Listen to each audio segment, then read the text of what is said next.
Hey, what's going on, everybody? We are live with Financial Fitness Friday. And what we are going to be talking about is in challenging times, banks cut credit limits, right? I saw this a lot in like 2007, 2008 when I first started.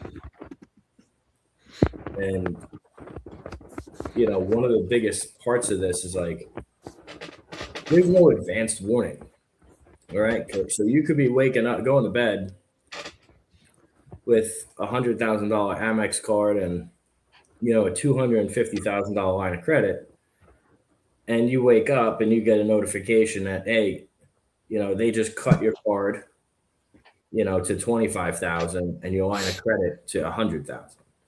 And here's the other part of what this does. It really does mess up your scoring ratios. Because let's say you had a $20,000 balance on that $100,000 card, you only have 20% utilization.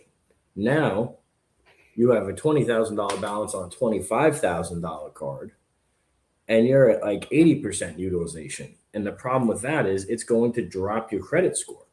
And then that is going to have further negative impacts. It's going to it's going to hold you back from getting additional financing or getting into the best types of loans, right? And you see this constantly. Amex does it a lot. All the major cards do it. The banks do it. And it's always when there's certain uncertainty in the market or when there's fluctuation. So, how do you prevent that from happening to you? Well, the first thing is I would say keep your credit up. Dave, you want to jump in there? Yeah, man. I always come in with a couple of key takeaways or key things for people to do. And guys, let me go back to what Jonathan was saying, because there's a misnomer on here that he touched on something very big. There's a misnomer that, hey, if you've been with a bank or an institution or had an account with them for 10, 15, 20 years, that all of a sudden you have some type of quote unquote friendly business relationship. And guys, that's not true, man. A lot of these bigger, actually not a lot, pretty much all of them, all these big banks, you're just a cog in the wheel, right? You're just a number in their system. Like if you don't look good in their quarterly, semi-annually, annually underwriting, that they do, because they will do it, they do soft credit checks, they take a look at you, then they're going to cut it. You're a risk to them. Okay, based on that data, good, bad, or indifferent. Okay, that's a risk assessment, so they are going to cut it. So guys, couple things. Number one, obviously know where you stand. And as silly as it sounds, just pull your report. I can't, and the reason I say this is even so many people in business have no idea where they stand. It's almost like set it and forget it. Okay, well, what is it? Well, I haven't looked at it in a while. I have no idea. Oh, I have this late payment here. Oh, gee, I didn't know that. That's supposed to be this or that. And the next thing, oh, I have this account. I don't remember getting that. And it repetitively happens all the time. And I Yeah. laugh about it because I hear it daily almost. And it's crazy because that's your lifeline for scaling, right? For either scaling or when you need something right away or when you're in a jam. And if you have no idea where you stand, that's a problem in and of itself. So that's the first thing. So then number one. Number two, what do your revolving trade lines look like? That is the foundation for your credit score. Okay. If you are anywhere above 30 to 40% cumulatively, get that down as soon as possible. Don't go over that. That's when you kind of start to raise red flags. You get over 40%, and this is just an opinion of mine. I've noticed this with trends and speaking to people that this has happened to. Okay, you're going to raise a red flag.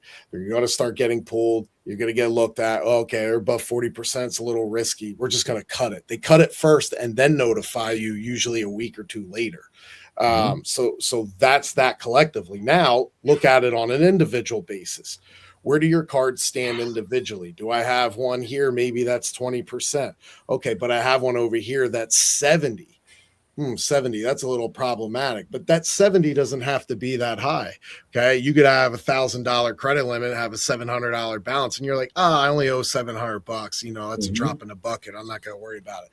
That's when the worst things happen right there. It's all about the percentage and not what you owe. And just from slipping for something you think because it's $700, that doesn't mean a big deal.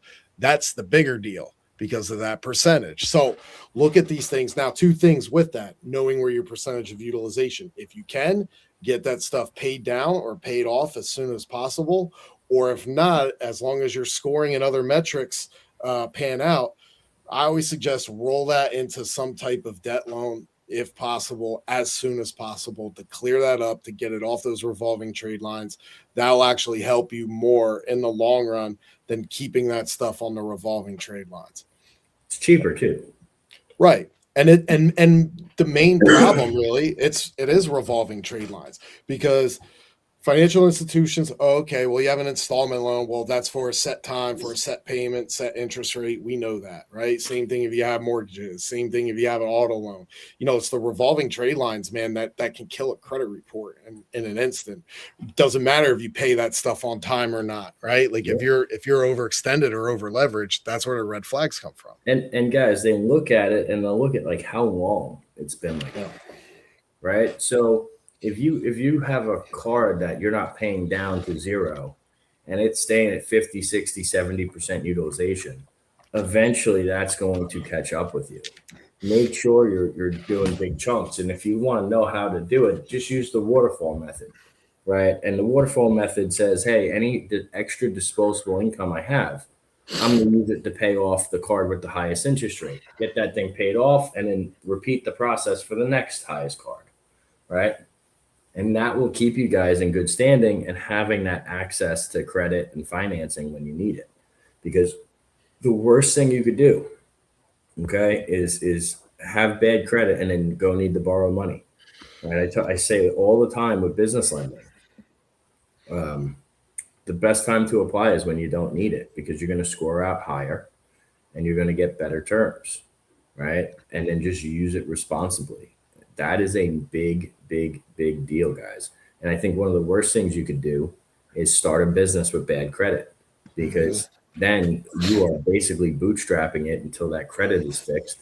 And if you've ever ran a business or owned a business, hey, there's feast and famine, there's ups and downs, right? And so that first year, that first 2 years is typically not that smooth, right? And so it's going to be harder to fix your credit while you're trying to build a business.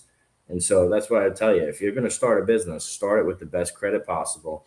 And like, keep these things in mind that we said, because you could be a 7 or 8 figure business owner. This stuff still applies to you. Mm-hmm.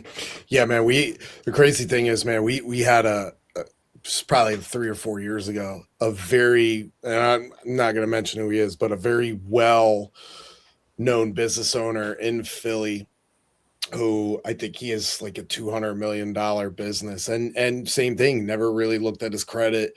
He had the ability to buy things in cash all the time until he wanted to buy, a shore property, and, he wanted to put 25 or 30% down. And now he needed 60% down because of his credit being bad. And when you're talking millions of down money, that's a big sting to go from 20 or 2.5 million to 6 or 6.5 million. That's a big spread. Okay. So think of that. Could he do it? Yeah, but he wasn't happy about it. And then until you say, hey, man, well, you have this wrong, you have that wrong, and you have this wrong. Like, tell me about it. Oh, well, my assistant was supposed to do this. Oh, well, paid it late or whatever. And it's like, listen, man, we don't care if you're worth 200. The banks don't care if you're worth $200 million, dude. They want to be paid back on time. You know what I mean? They don't want to chase you. They don't want to put the stuff in collections. They don't want to charge it off. Okay. They're going to win. Okay. You have to understand that. Like, they don't, just like the casinos, man. The house always wins, dude. They don't lose. And it doesn't matter what your net worth is. They're going to come out on top. Just some quick statistics. This is actually from the New York Federal Reserve Bank.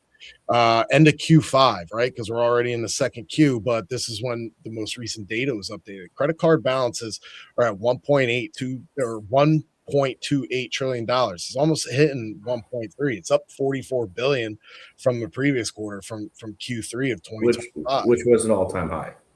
Yeah. So, and it's still rising, guys. Yeah. So that, oh, well, you might sit here and say, oh, well, it doesn't affect me. I'm in good standing.